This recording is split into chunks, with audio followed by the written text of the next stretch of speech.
Please welcome us, the funniest man on earth, a performer of legendary comic genius, a children's book author of profound depth, an individual of enormous compassion who is doing so much to make our world a better place, the great Jim Carrey.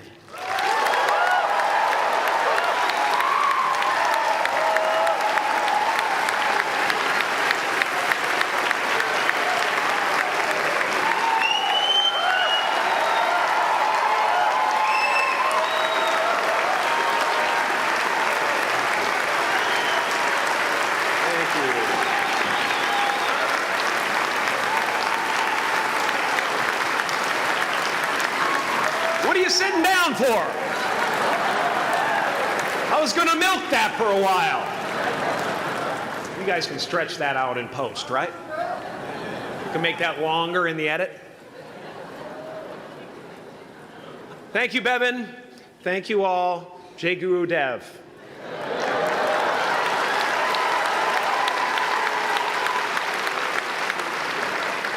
I brought one of my paintings to show you today.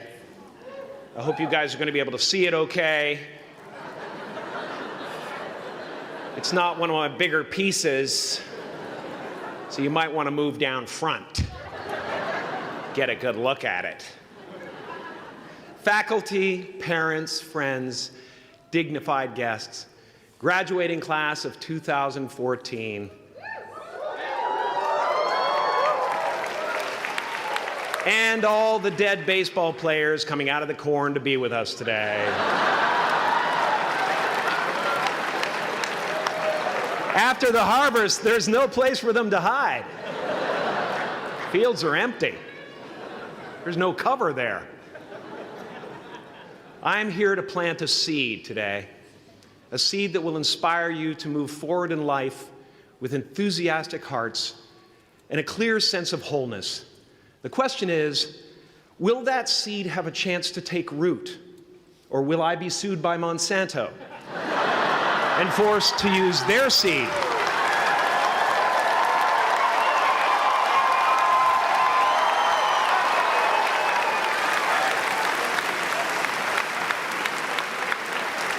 Which may not be totally Ayurvedic. Excuse me if I seem a little bit low energy today, whatever this is. I slept with my head to the north last night. Oh man! Oh man! You know how that is, right, kids? Yeah. Woke up right in the middle of Pitta, couldn't get back to sleep till Vata rolled around. Crazy.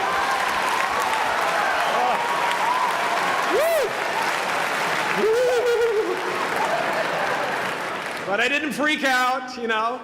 I used that time to eat a large meal. Connect with someone special on Tinder. Because life doesn't happen to you, it happens for you.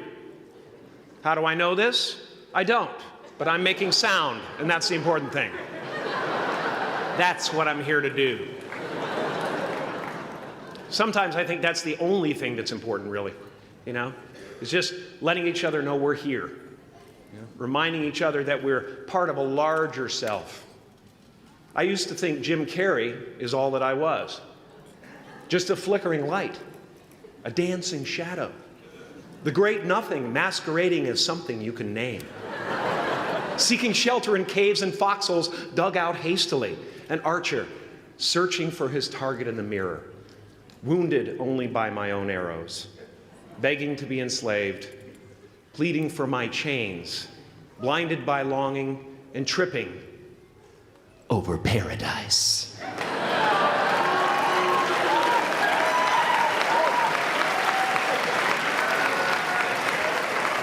Can I get an amen? You didn't think I could be serious, did you? I don't think you understand who you're dealing with. I have no limits.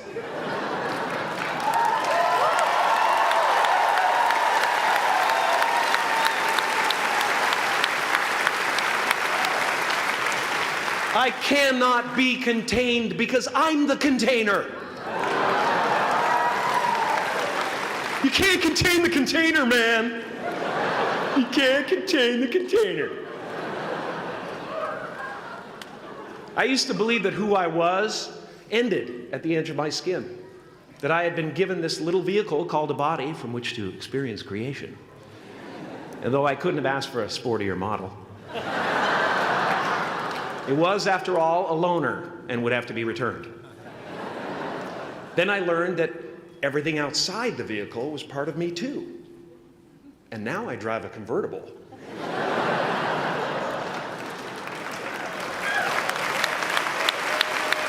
Yeah, man. Top down, wind in my hair. Woo! I am elated and truly excited to be present and fully connected to you at this important moment in your journey. I hope you're ready to open the roof and take it all in. Okay, 4 more years then. They're obviously not ready. Just need some more cooking. Now, I want to thank the trustees, the administrators, the faculty of MUM for creating an institution worthy of Maharishi's ideals of education, a place that teaches knowledge and experience, the knowledge and experience necessary to be productive in life, as well as enabling the students through transcendental meditation and ancient Vedic knowledge to slack off twice a day for an hour and a half.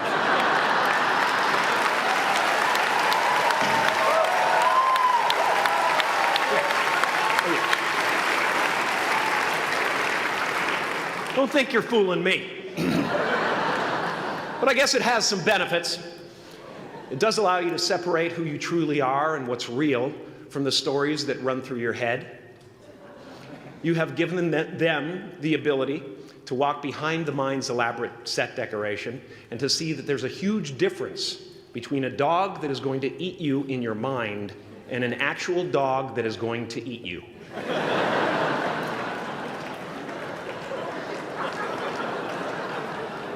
That may sound like no big deal, but many never learn that distinction. And they spend a great deal of their lives living in fight or flight response. I'd like to acknowledge all of you wonderful parents. Way to go. What a fantastic job you've done. For your tireless dedication, your love, your support, most of all, for the attention that you paid to your children. I have a saying, beware the unloved, because they will eventually hurt themselves or me. But when I look at this group here, you know, I feel really safe. I do. I'm just going to say it. My room is not locked. My room is not locked. No doubt some of you will turn out to be crooks. But white-collar stuff, you know, Wall Street, that type of thing, you know, crimes committed by people with self-esteem. Stuff parents can still be proud of in a weird way. And to the graduating class of 2017, -3. You didn't let me finish. Congratulations. Yes, give yourself a round of applause, please. Please.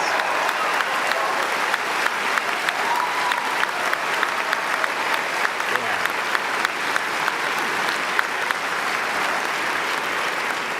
You are the vanguard of knowledge and consciousness, a new wave in a vast ocean of possibilities. On the other side of that door, there's a world starving for new ideas, new leadership. I've been out there for 30 years. She's a wildcat. Oh, she'll rub up against your leg and purr until you pick her up and start petting her, and then out of nowhere, she'll swat you in the face. It can be rough out there, but that's okay, because there's soft serve ice cream with sprinkles. I guess that's what I'm really trying to say here today. Sometimes it's okay to eat your feelings. Now, fear is going to be a player in your life, but you get to decide how much. You can spend your whole life imagining ghosts, worrying about the pathway to the future, but all there will ever be is what's happening here, and the decisions we make in this moment, which are based in either love or fear. So many of us choose our path out of fear disguised as practicality. What we really want seems impossibly out of reach and ridiculous to expect, so we never dare to ask the universe for it. I'm saying I'm the proof that you can ask the universe for it. Please.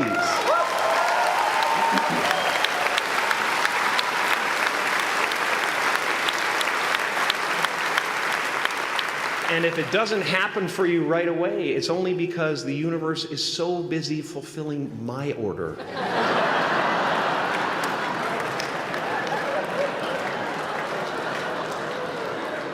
Party size! My father could have been a great comedian, but he didn't believe that that was possible for him. And so he made a conservative choice. Instead, he got a safe job as an accountant. And when I was 12 years old, he was let go from that safe job. And our family had to do whatever we could to survive. I learned many great lessons from my father, not the least of which was that you can fail at what you don't want. So you might as well take a chance on doing what you love.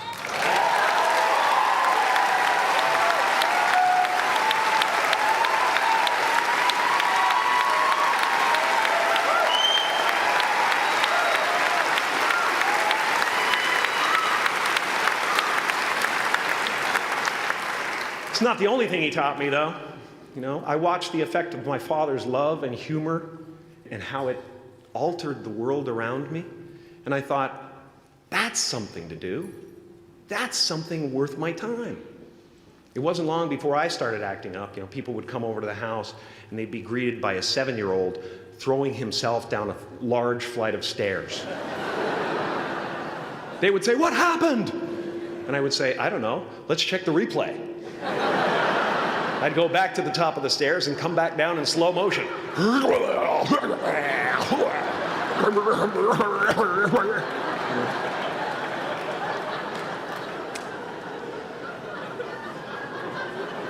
It was a very strange household.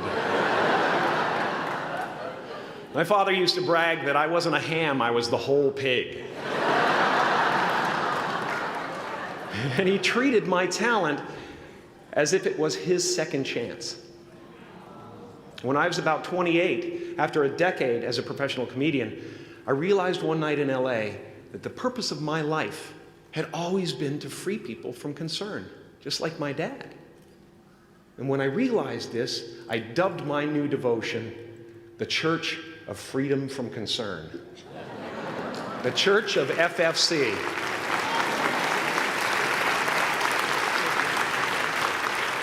And I dedicated myself to that ministry. What's yours? How will you serve the world? What do they need that your talent can provide? That's all you have to figure out. As someone who's done what you're about to go and do, I can tell you from experience, the effect you have on others is the most valuable currency there is.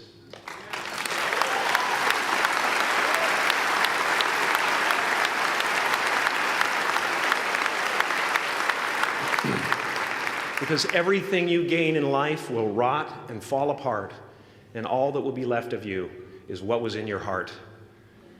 My choosing to free people, from concern got me to the top of a mountain.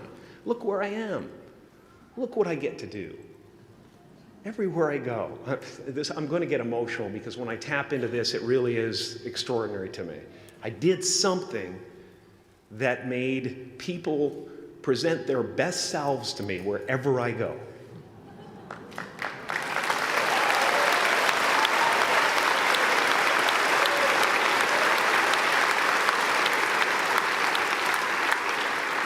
I am at the top of the mountain, and I was, and the only one I hadn't freed was myself, and that's when my search for identity deepened.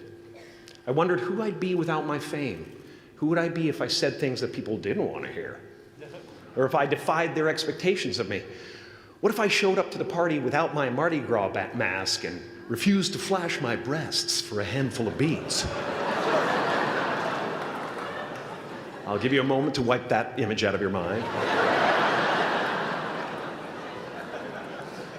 But you guys are so ahead of the game.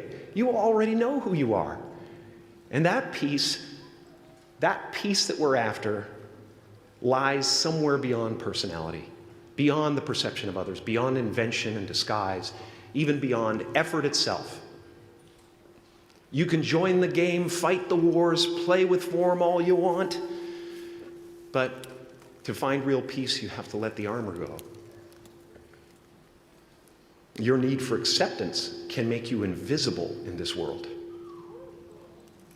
Don't let anything stand in the way of the light that shines through this form. Risk being seen in all of your glory.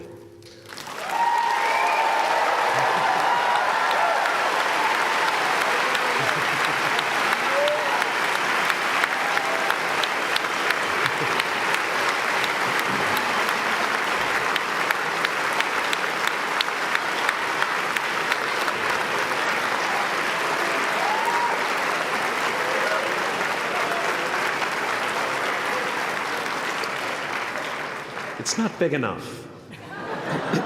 This painting is big for a reason. It's called high visibility. It's about picking up the light and daring to be seen. Here's the tricky part. Everyone is attracted to the light. The party host up at the top, who thinks unconsciousness is bliss and is always offering to drink from the bottles that empty you. Misery below her. Despises the light, can't stand when you're doing well, wishes you nothing but the worst. The Queen of Diamonds, under him, needs a king to build her house of cards. And the hollow one down bottom there will cling to your leg and say, please don't leave me behind, for I have abandoned myself.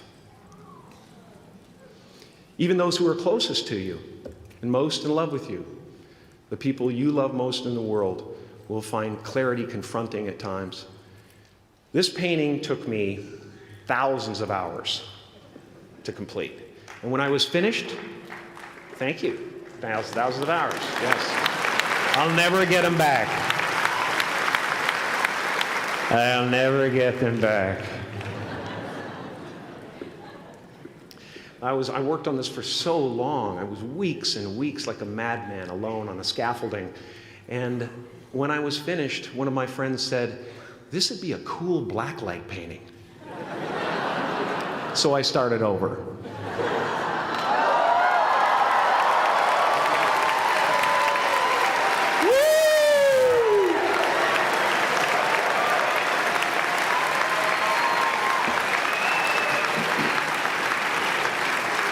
Welcome to Burning Man. Some pretty crazy characters up there, but better up there than in here. You know, painting is one of the ways, thank you. Painting is one of the ways I free myself from concern, a way to stop the world through total mental, spiritual, and physical involvement. But even with that comes a feeling of divine dissatisfaction, because ultimately, we're not the avatars we create. We're not the pictures on the film stock. We are the light that shines through. All else is just smoke and mirrors, distracting, but not truly compelling. I've often said that I wished people could realize all their dreams and wealth and fame, and so that they could see that it's not where you're going to find your sense of completion. Like many of you, I was concerned about going out into the world and doing something bigger than myself, until someone smarter than myself made me realize that there is nothing bigger than myself.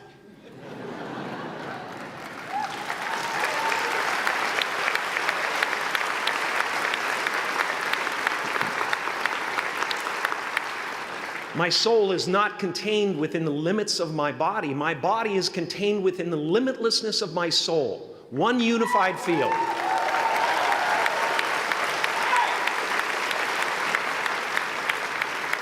One unified field of nothing, dancing for no particular reason, except maybe to comfort and entertain itself.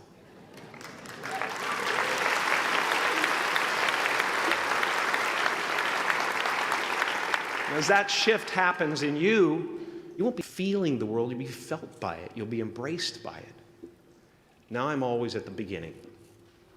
I have a reset button, and I ride that button constantly. Once that button is functioning in your life, there's no story that the mind could create that will be as compelling.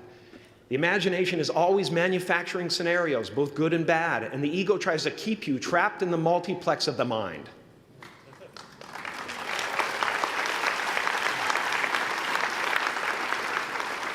Our eyes are not viewers, they're also projectors that are running a second story over the picture that we see in front of us all the time. Fear is writing that script, and the working title is, I'll Never Be Enough.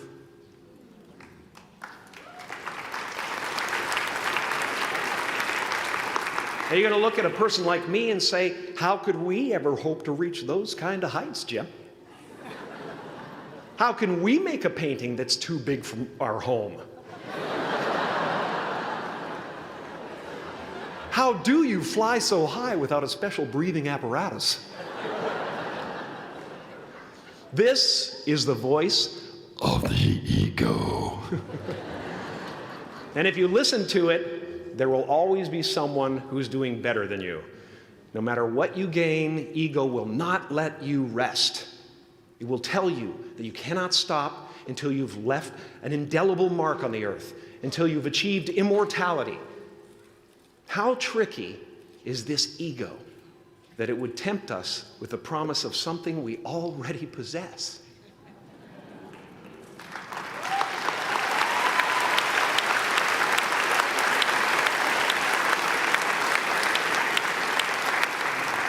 So, I just want you to relax. You know, that's my job. Relax and dream up a good life. I had a substitute teacher from Ireland in the 2nd grade that told my class during morning prayer that when she wants something, anything at all, she prays for it and promises something in return, and she always gets what she wants. Well, I'm sitting at the back of the classroom, you know, thinking, wow, my family can't afford a bike, you know. So I went home and I prayed for one. And I promised I would recite the rosary every night in exchange. Broke that promise.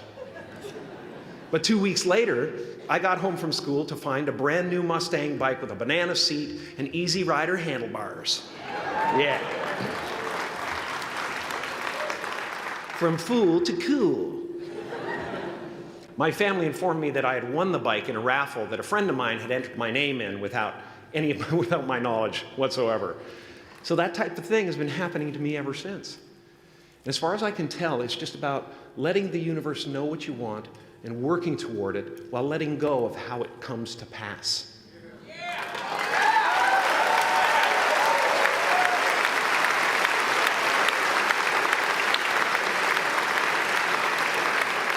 Your job is not to figure out how it's going to happen for you, but to open the door in your head. And when the door opens in real life, just walk through it.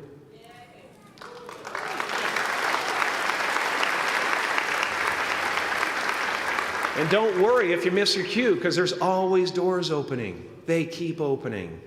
And when I say life doesn't happen to you, it happens for you, I really don't know if that's true. I'm just making a conscious choice to perceive challenges as something beneficial so that I can deal with them in the most productive way. You'll come up with your own style. That's part of the fun. Oh, and why not take a chance on faith as well?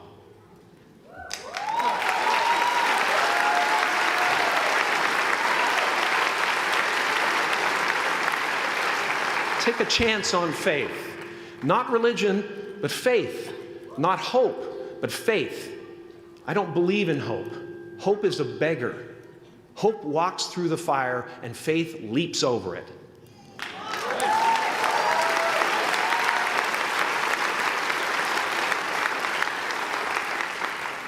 You are ready and able to do beautiful things in this world. And after you walk through those doors today, You will only ever have two choices, love or fear.